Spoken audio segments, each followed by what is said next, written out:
अस्सलाम वालेकुम, उम्मीद करता हूँ सब खैरियत से होंगे। जो आज की जो हमारी वीडियो है वो है स्कीम के रिलेटेड। स्कीम्स की बात की जाए तो यहाँ पे ई टैक्सी प्रोग्राम का जो है यहाँ पे इब्तिदा कर दी गई है, इसको स्टार्ट कर दिया गया है। और जो ड्राइवर हजरात जो है वो ई व्हीकल जो है वो इंस्टॉलमेंट में यानी किस्तों पे लेना चाहते हैं, बिला सूद अप्लाई कर सकते हैं। तो ये प्रोग्राम है वो ड्राइवर हजरात के लिए है। तो यहाँ पे जो है promoting E mobility for green sustainable Punjab, फिर इस प्रोजेक्ट या इस स्कीम में जो है वो यहाँ पे own your e-vehicle with ease of installment, free loan with 5 years installments, equity contribution and free vehicle registration by the government of Punjab। यहाँ पे आपको तो आज जो है वो आसानी से जो है वो 0% इंटरेस्ट पे जो है वो आपको लोन दिया जा रहा है 5 साल के लिए, और इंस्टॉलमेंट में आपने उसको पे करना है, किस्तों में आपने उसको वापस करना है। और यहाँ पे जो है रजिस्ट्रेशन जो है आपकी गाड़ी की वो हुकूमत पंजाब जो है वो उसको करेगी। तो यहाँ पे पहले मरहले में जो है वो लाहौर के लिए जो है वो यहाँ पे 1100 जो है वो टैक्सियाँ जो है वो रखी गई हैं। उसके बाद इस प्रोजेक्ट को स्टैंड किया जाएगा जैसे ही इसकी कोई भी न्यू अपडेट आएगी या कोई भी जो है वो अपडेट आएगी वो आपको इस चैनल के ऊपर शेयर की जाएगी। तो यहाँ पे अगर अप्लाई नाउ की बात करें तो ये तमाम डिटेल हम इस वीडियो में शेयर कर लेते हैं, लेकिन उससे पहले जो इसकी डिटेल्स जो है वो पढ़ लेते हैं। उसमें जो है इसकी लास्ट डेट जो अप्लाई है वो 5 अक्टूबर है। और अगर फ्लीट ओनर्स की बात की जाए तो यहाँ पे 1000 जो है वो तकरीबन फ्लीट ओनर्स के लिए यहाँ पे एक कोटा रखा गया है 1100 में से। और एक जो फ्लीट ओनर है या एक कारोबारी जो हजरात है वो 10 टैक्स से जो है या 10 जो है ई टैक्सी या कारें वगैरह जो है वो इलेक्ट्रिक कारें जो है वो खरीद सकता है या अप्लाई कर सकता है। और रजिस्ट्रेशन जो उसकी जो है वो इस इदारे के साथ हो, ट्रांसपोर्ट नेटवर्क कंपनीज में उसकी रजिस्ट्रेशन हो, किसी भी ट्रांसपोर्ट कंपनी जैसे कि उबर हो गया, इस तरह की जो मतलब कंपनीज होती है उसमें उसकी रजिस्ट्रेशन लाजमी हो। अब बात कर लेते हैं कि जो इंडिविजुअल अफराद हैं, इनफरादी अफराद हैं, यानी कि पाकिस्तान के शहरी हैं, जिनके जैसा कि लाहौर में 1100 जो है वो पहले मरले में दी जाती है। तो लाहौर के शहरी के लिए एक शहरी के लिए एलिजिबिलिटी क्राइटेरिया है। तो 100 टैक्सी जो है वो इंडिविजुअल जो है के लिए हैं, जो कि रजिस्टर्ड हो ट्रांसपोर्ट नेटवर्क कंपनीज में, ठीक है। और 70 जो टैक्सियाँ हैं वो है वो ई टैक्स एलोकेटेड फॉर मेल्स, यानी कि जो मेल्स ड्राइवर हजरात हैं उनके लिए 70 जो है वो अप्लाई, एक बंदा अपने एक शनाख्ती कार्ड पे अप्लाई कर सकता है। और 30 जो है वो टैक्सियाँ जो है फॉर फीमेल ड्राइवर हजरात के लिए यहाँ पे रखी गई हैं। तो यहाँ पे इसकी डिटेल्स सारी जो है वो यहाँ पे दी गई है। नंबर ऑफ व्हीकल्स यहाँ पे मैंने ऑलरेडी आपको बता दिया है।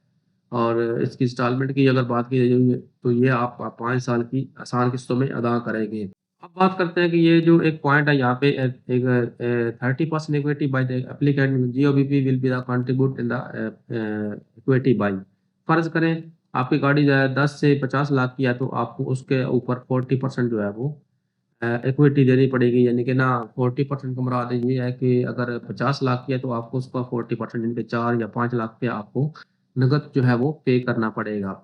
उसके बाद अगर यहाँ पे 30% यहाँ पे by the applicant GOBP will be contribute by the equity, 50% equity by the males and 60% equity for the females. यहाँ पे जो है वो आपको जो है जब जैसे ही आप ई टैक्सी को आप खरीदना चाहेंगे या आपका वो अप्लाई हो जाएगा, आप सक्सेसफुली या तो जो है वो आपका नाम आ जाएगा तो 50% जो है वो आपने ऑन द स्पॉट जो है वो अपनी पेमेंट अदा करनी है। Installation of tracker and panic button, यहाँ पे जो है इसमें जो भी गाड़ी दी जाएगी या ई टैक्सी दी जाएगी उसमें जो है वो ट्रैकर और पैनिक बटन का जो है वो उसको नस्ब किया जाएगा। ट्रैकर का मतलब ये होता है कि आपकी गाड़ी गूगल मैप पे जो है वो उसकी लोकेशन शो होती रहेगी। और पैनिक बटन का मतलब ये है कि अगर नागानी सूरत हाल में यानी कि हादसाती सूरत हाल में इस बटन को आप प्रेस करेंगे तो आपका जो है वो इमरजेंसी जो है वो एक्टिवेट हो जाएगी। तो इसमें जो है अब बात कर लेते हैं कि आपने अप्लाई कैसे करना है। तो आप जैसे ही इस बटन के ऊपर क्लिक करेंगे तो आपका अप्लाई यहाँ पे शो हो जाएगा। ये फॉर्म आपके सामने आ जाएगा। आपने अगर इंडिविजुअल हैं तो यहाँ पे क्लिक करें, अगर आप फ्लीट ओनर हैं तो यहाँ पे क्लिक करें। उसके बाद अपना नाम टाइप करें, एप्लीकेशन शनाख्ती कार्ड जो है वो टाइप करें। उसके बाद इशू डेट और एक्सपायरी डेट, उसके बाद फादर नेम और date of birth, gender, email address, applicant cell number, password. Password कुछ ऐसा बनाएं जो आपको याद रहे। और उसके बाद आपने ईमेल एड्रेस टाइप करना है, डिस्ट्रिक्ट, तहसील और सिटी नेम। अगर आपका एड्रेस जो परमानेंट और जो अर्ज़ या वो सेम है तो आपने यहाँ पे क्लिक कर देना। अगर सेम नहीं है तो आपने यहाँ पे जो दूसरा आपका परमानेंट है वो आपने यहाँ पे टाइप करना है। उसके बाद आप जैसे ही साइन अप के ऊपर क्लिक करेंगे तो आपका साइन अप हो जाएगा। उसके बाद आपने जो है वो कंपनी की कोई भी टैक्सी वगैरह है वो आप अप्लाई कर सकते हैं। तो इसमें हर बंदा जो है वो अप्लाई नहीं कर सकता क्योंकि ये इसका फर्स्ट फेज़ है और जैसे इसकी कोई न्यू अपडेट आएगी उसमें जो है वो हम इसकी अपडेट्स आपको शेयर करेंगे। तो यहाँ पे मैंने ऑलरेडी एक ट्राई किया था तो यहाँ पे एक बंदे का मैंने अप्लाई किया तो उसमें यहाँ पे एक एरर आया था, no valid regular driving licence found, यानी कि इसमें ये है कि वो बंदे अप्लाई कर सकते हैं जिनका रेगुलर ड्राइविंग लाइसेंस है, एलटीवी या एचटीवी। यानी कि वो अफराद अप्लाई कर सकते हैं, फ्लीट ओनर्स या इंडिविजुअल जिनके पास ड्राइविंग लाइसेंस है वो भी वैलिड। उम्मीद करता हूँ इस स्कीम की मुकम्मल समझ आपको डिटेल आई होगी। तो जैसे इसकी कोई न्यू अपडेट आती है वो भी आपके साथ मैं शेयर करूँगा। तो मिलते हैं नेक्स्ट वीडियो में, तब तक अपनी दुआ में याद रखें। अल्लाह हाफ़िज़।